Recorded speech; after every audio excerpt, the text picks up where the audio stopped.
Yeah. Can you share how you've also tried to move others to be able to see what you see, or to understand, better understand and appreciate the landscape?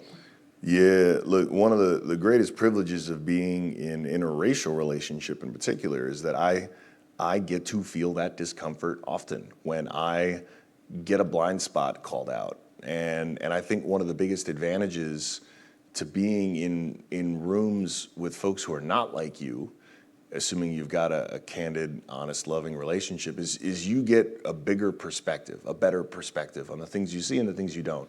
And then I get to go into rooms with lots of dudes who look like me, and the good news is I can kind of do anything. Like one of the, if you follow me on the internet, you know what I'm talking about. I can say things and not have to suffer the same consequences that someone else who doesn't look like me does. So I take full advantage of that. Believe me, I love it. And and so I think in some ways that helps. I don't know if that hinders my argument sometimes, but you know, I've had the most success, and I think this is something I've learned too.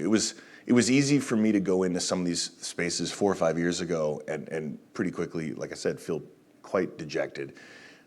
As I've gotten into more of these rooms, especially more traditional, you know, team ownership, there actually are a lot of folks who are very, very excited about this and have found, I don't know, I think a very genuine desire to invest and to build and to grow.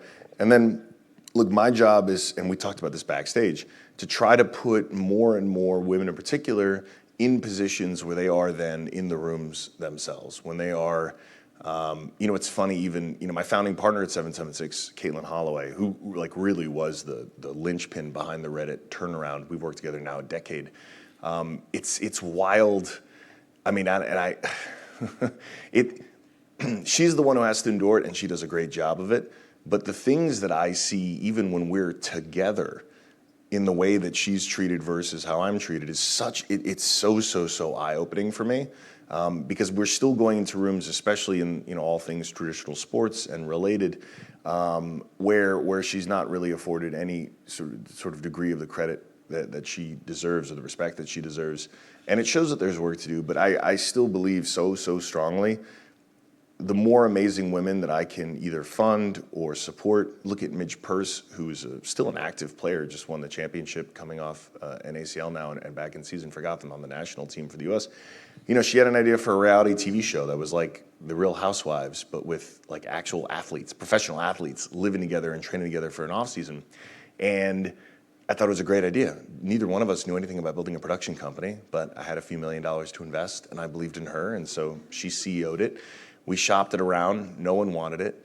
And so we eventually put it online direct, struck a deal actually with X of all places. But Linda was incredibly supportive, and 200 million views later, it was a breakout hit. And now she's negotiated a deal with a really compelling league. I can't say which one, but season 2 of the offseason is going to blow people away, and we'll have a major streaming partner, no doubt. And it just takes a little bit of risk, I guess. But my job is to do that. It's to bet early in really compelling founders.